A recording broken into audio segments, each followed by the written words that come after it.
Hey guys, Nick here from Beyond Productions, and welcome to Five Nights at Freddy's 4. I'm not pretending to be scared for views. I'm actually terrified. Hey guys, Nick here from Beyond Productions, and welcome to the premiere episode of Why. Now, if you didn't know, Five Nights at Freddy's 4 is out. It's been out for like 5 months.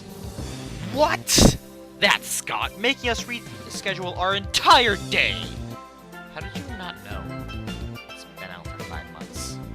Because I gave up after the third one. You're not even gonna give this one a chance?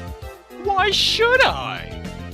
Because Five Nights at Freddy's 4 is the scariest game in the franchise.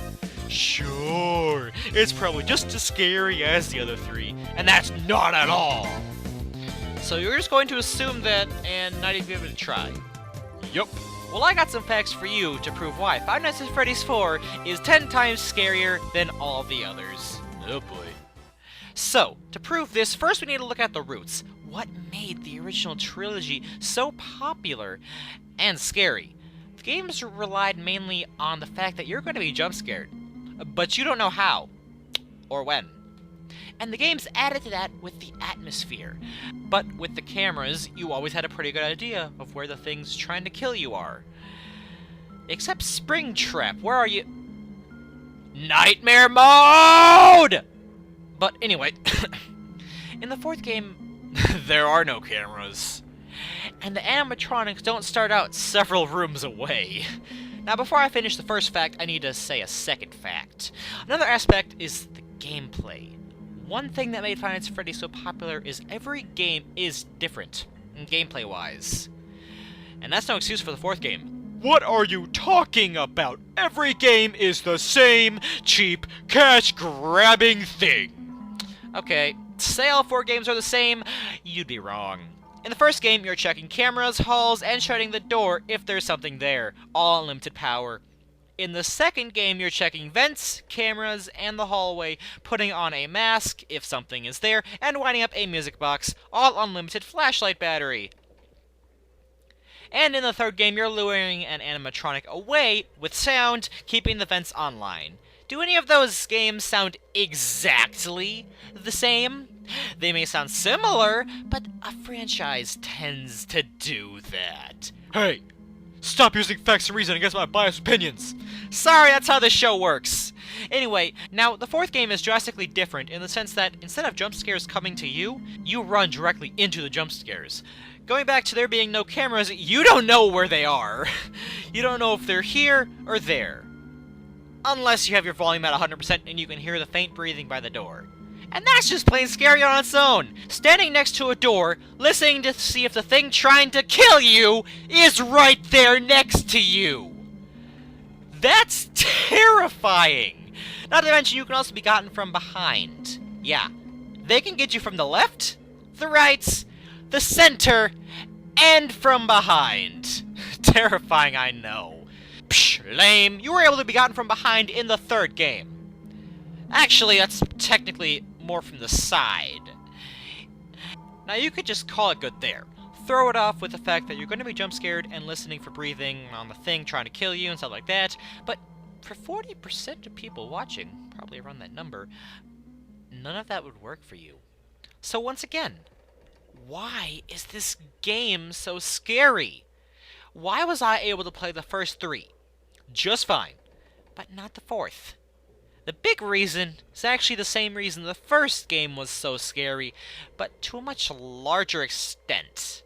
See, the first game was so scary because it brought back, or tapped into, bad memories to anyone who was frightened by the Chuck E. Cheese animatronics as a kid, because now they're trying to kill you. And you're there at night. That was terrifying. For adults.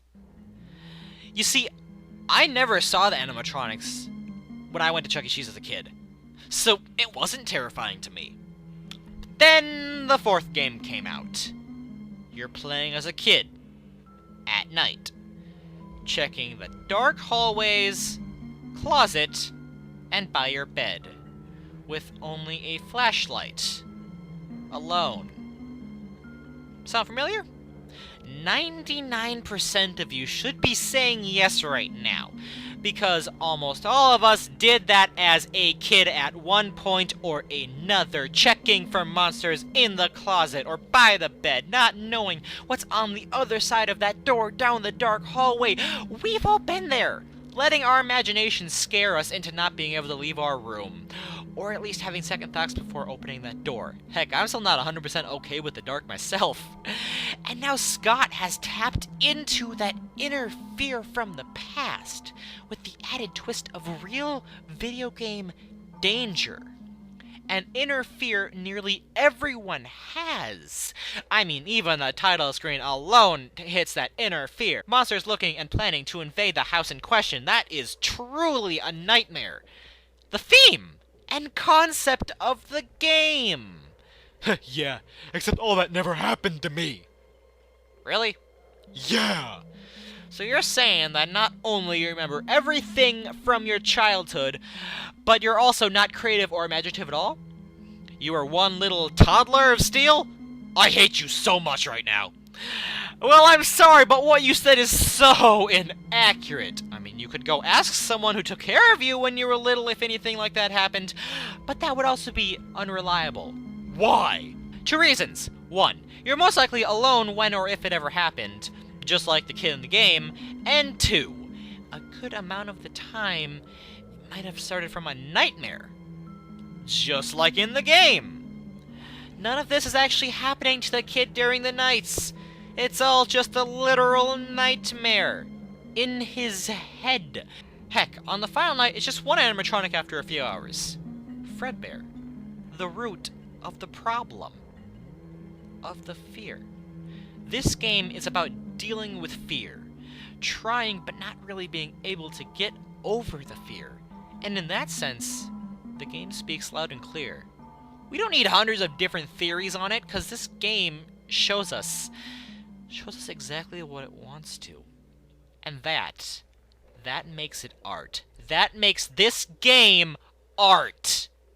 And terrifying. Scott made the first game out of wanting to prove himself. Anger and depression.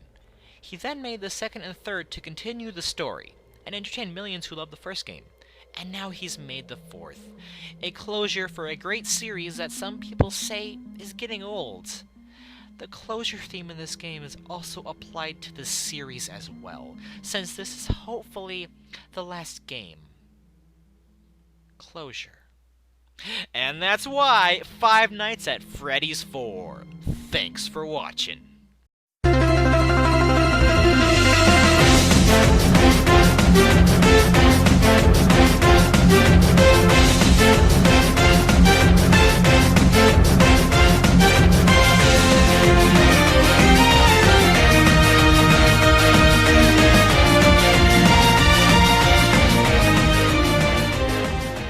I am so gonna get murdered for calling Five Nights at Freddy's art.